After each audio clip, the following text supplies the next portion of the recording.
What's good, YouTube? Today we're going to be exploring an idea that is kind of obscure, kind of known at the moment. Not my build, per se. I think some of the frog geniuses, including my teammate Dimitri, were responsible for cooking up this monstrosity, which is Ultimate Offering Frogs. Now, this is a deck, I kind of explored a version of it in the Monster Mash series that I do on the channel, where I played, like, the idea I got for that one actually was just, like, adding Ultimate Offering to Ryanide's build, but then it occurred to me, like, there's these other builds out there that just are playing a similar concept but aren't Monster Mash, so that's probably just better. And I started looking at some of those builds, and that's how we ended up with this deck that we have on the screen right here. Now, I played at this for a few matches. I think my conclusions are the deck has a lot of potential for sure. Basically, you use Ultimate Offering with like Sphere and Junk Synchron to just like go off and wombo combo. It's basically like an alt-win combo. If you just have Ultimate Offering plus Sphere or something, then you can just go completely crazy, summon a bajillion synchros, and win the game right then and there. The consistency of this is a little bit questionable. I mean, it does play just kind of like a normal frog deck most of the time, but then like every now and then, every few games, you just like get Ultimate Offering and get to go crazy with it. Now, my perception on this might be a little skewed, because I think I played against a lot of Lightsworn decks, and it's just like, how does Ultimate Offering stick around in that matchup? It always just gets sided out, of course, because Lila and Raiko will pick it off no matter what you do. And then like the Dust Tornadoes too help enable Ultimate Offering, and you take those out as well, but I think maybe this deck could potentially benefit from Upstart, which a lot of Frog people have been trying out as well, because it's like after you sub thin your whole deck, then the upstarts are like even more valuable in terms of increasing your consistency, is like the theory. And I think that could be really good in terms of just getting to Ultimate Offering, because you really just want to get to Ultimate Offering. That's like the main thing. You pretty much always have some like crazy wombo nonsense you could do if you just had Ultimate Offering and were able to resolve it. That's like the main challenge of this entire deck, is just like you're playing a sort of regular frog strategy, but then you just got to get to that Ultimate Offering, and when you get to that Ultimate Offering, you just win. So yeah, I mean, the build, I didn't net deck this, but it's like pretty close, I think, to some other builds that are out there. Obviously, you got to have that triple Caius, triple Sphere of Chaos. I'm on maximum defense in terms of the Faders and the Gore's Trag. I don't know if this might not necessarily be optimal. I think, like, you don't really want T-Roars and stuff in here, since you're already playing the triple Dust. It's just like a lot. I guess you could, but it's just like a lot of things that you have to be setting one at a time. So I prefer triple Fader. I really like Fraser's build that has triple Fader. So I'm a fan of that. And of course, you got the maxed out Junk Synchrons. Only really room for these 10. I think like the Valley Sangan is like cute, you know. And if you draw it with Ultimate Offering, it's good, I guess. But it's kind of win more, you know. Like you will have the combo of some kind if you draw Ultimate Offering. The main, like I said, the main obstacle is just getting the Ultimate Offering. I really don't think you need this extra stuff, so maybe these could like come out and try to facilitate some upstarts going in just to get you to that Ultimate Offering. I think that's the main prescription I would have going forward. Obviously, MST is in the side because we got triple Dust Tornado main, and Dust Tornadoes here so that we can set it and like have the Ultimate Offering in our hand, so it kind of like protects it, where if they use their spot removal on the Dust Tornado, you just chain the Dust Tornado and you set your Ultimate Offering, and then you're ready to go for next turn. So that's what that's about, if you were wondering. And then I also play Mirror Dust Shoot, just because they're the good one-off traps you can play in Frogs. So that's the build, and we're going to go ahead and look at a few replays that I did with the deck. First match, I decided to put the one where we go off with Ultimate Offering first, which, okay, this was weird, actually. This dude was playing like 60 cards. I kept running into these annoying Lightsworn things, which are just, like, not a great matchup, and it's because, like, how do you... I can't set my Ultimate Offering. I can't do it because there's a freaking Lila staring at me, you know? If I could, we would be chilling, right? Because we would just win the game next turn, but there's a Lila there, so unfortunate for us.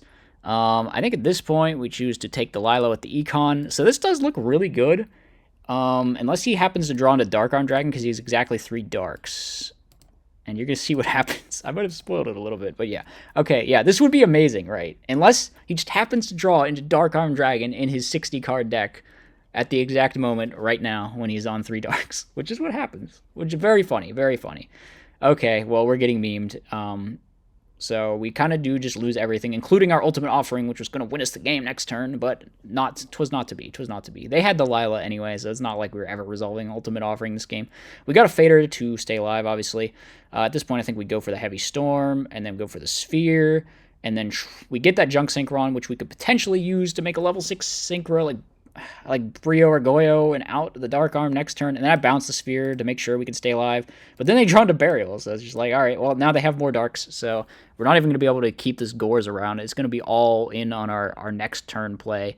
And our next turn play is just, like, not enough. Like, we could go Brio, pitch our entire hand, but, like, that's not going to really do it, I don't think. I think about it for a while, I'm just like, alright, whatever. You know what, they had the Dark Armed. We got Dark Armed in the 60-card deck, so we just kind of got owned. This game, yeah, we draw a lot of DD Crows and Faders, but it's kind of fine. We got Dust Shoot. Their hand sucks. They summon this. We get to drop Fader. Now we go for Substitute. Substitute gets our whole deck thinned out, which is nice in terms of getting the Ultimate Offering, but I do think just the extra Upstart Goblin might be worth it in here. So I slam this Kai's 100%. Like, you don't respect Torrential Tribute in those 60-card deck. Now we have Ultimate Offering, so we are ready to go next turn. We will just win the duel if they don't out this Ultimate Offering, and they do not. They draw Dark Armed again, hilariously, but it is, fortunately for us, not live. So they just pass, and now we're ready to rock and roll, right? We Ultimate Offering, summon Sphere, Sphere get another Junk Synchron, and I think they see where it's going, and they realize, okay, yeah, we're getting killed here. So we're going to game number 3. Wait, I kept the Ultimate Offering. I'm actually insane. I must have really wanted to combo off, because, like, there's no way it's correct to keep it in here. Anyway, we do set it. Do we actually... Okay, we Ultimate Offering, summon... And then I think about sending a level 2, but I decide to send Treeborn instead, just in case we Heavy Storm. They Sork my swap, which I didn't expect. Honestly, it would have been better to send the other swap, maybe, because they Sorked our swap. And then we do have to play into Rug, and we get Rugged, and it's really bad. So maybe I should have Stormed first, but I wanted to use Ultimate Offering to summon... I actually could have... No, there's nothing I could have done, because, like, you can't do any weird chain tricks with Ultimate Offering to dodge Rug, I don't think, because it'll just, like... Either you'll make your own junk mistiming. I think that's what will happen, actually. You'll just make your own junk mistiming. But, yeah, we're just going to go for the econ play here. And then I make a mistake, which is that I tribute the Treeborn for the Vanity. I should probably have just, like, I don't know, attacked their dude, tribute summon. I don't know if I made the right play there. It just ended up being... I didn't even see right. I was thinking, like, Pyramid Turtle for some reason, but I should have assumed they're on Raikou because they had Lightsworn cards. Fortunately for me, this game gets really funny because they decide to, like, Oppression. I don't even know how you could possibly be siding Oppression in this deck. It's like every single solitary thing in your build just, like, loses to the Royal Oppression. We get Oppressioned here, and I'm just like, alright, well, good luck not being able to ever play the game. Well, we already having some bad draws, though. We need to find something. We have Dust Shoot, and I'm like, nice hand, idiot. Oh my god. They have 4 useless cards. They have a Gores, which is dead because of the Oppression. A Miracle that's dead because of the Oppression. A Mally that is dead, I mean, because it's Mally, but also because of Oppression. And then a Wolf, which Lamau. So here, if they play into the Gores, I think they just lose, because I don't see how they ever... How do they ever out any kind of established thing under their own Royal Oppression? Like, how do they do it? What do they gotta do? I don't know. They have to just draw, like, Storm or MST to out their own, like, unironically. That's, like, the only thing I can think of. So, yeah, I mean, I guess we're just gonna win this game. They try to Lila their own Oppression, which obviously doesn't work. And then we go for Junk because we have Lethal here, and might as well go for it. So, yeah, that was that match. I mean, we did get to Ultimate Offering Wombo combo, kill them in game 2. So at least we did it once. On to the next one. Again, Lightsworn. Freaking annoying. I'm trying to show off my Ultimate Offering here, and I just keep getting put against this stupid Lightsworn thing. Also, 8-card extra. Kind of wild, because this deck has Plague Spreader. Just, like, put 15 cards in your extra. How lazy are you, man? All right, I'm just kidding. It's fine. We bounce our... Once again, we can't set our Dust Tornado because they're friggin' Lilo on the field. So I think we drop Trag at this point. Yeah, obviously they shouldn't have set that in main 1. At this stage, I'm thinking they must have Honest, because we've seen 15 cards milled and they don't have it. So the idea is to just bait the Honest here and then hit into the Raikou, out that, and then hope we live another turn. But it's not looking great for us. And I think they mill a wolf off the Raikou too. A wolf and a plague. I'm like, all right, okay, never mind. Never mind, we're not living. We're not living. I didn't want to live anyway. Let's go to game number 2. I think I sided in that Raikou just because of Minecon, but I came to the conclusion at some point they aren't even playing hamsters, so I think I took it back out in game number 3. Obviously, this time we did decide to fully go off the ultimate offering post board because I'm like, I'm not doing that again, you know. It's just really useless. So I took out the sphere, won vanities instead. They bizarrely don't honest me there, and just decide to like play into Gore super. I don't know. I feel like they should have just honested me. It would have been pretty good if they just honested me. So now they honest me. I'm like, okay. We just set the Raikou, set the Torrential. They go Giant Trunade. I don't even know why they went Giant Trunade here. I actually I'm not sure. They literally just Giant Trunaded and did nothing. So hard to say. We Raikou their Raikou. We go swap, bounce our Raikou, summon the Bennies. I'm like, no way you've got a second one. Not again. And they don't, fortunately for us. It would have sucked if they did, though. It would have sucked. Let me be clear. Would we have lost? You know, we might have just lost if they'd had a sec. I think we did, like, unironically, we would have just lost. It's insane of me to gamble on that, actually, but whatever. Their hand was small, you know, it's fine. They're under Vanity's Fiend, so, like, they can't summon this JD. They can out the Vanity's Fiend now, which was... I guess they had to do it. They have to play to win, right? But if they didn't mill this wolf, I'm pretty sure they just die, right? If they didn't mill a wolf or a Necro Garden, it was just over. Unfortunate for us. They could have... No Honest Engrave. I was thinking they could have Beckoning for Honest, but they actually haven't gotten Honest yet. Now they go JD, Priority, I chain the Torrential Tribute, and then, like, they I forget if they flip this Beckoning or not. Do they flip this Beckoning? I think they just don't. Which is kind of weird, because wouldn't you want to get the Plague to the grave? It's just like a free put the Plague in the grave thing. So we bring back Treeborn. We're hoping to draw a way to win, because, you know, they're on 800 life points, and we know they can Beckoning back JD next turn, but they can't pay for JD anymore. So the threat is no longer quite so real, you know. And we have one more Fader. It's not like we're going to die to anything. We know the back row is Beckoning Light for a fact, because they milled it, or they showed it to us previously. And we draw this might have been cap. I don't know why I sided this in, actually. This is for, like, not... I don't even know if this should be in my side, actually. This probably just shouldn't be in my side. I don't know what I'm doing here. But we just Caius them for lethal, obviously, in this game number 2.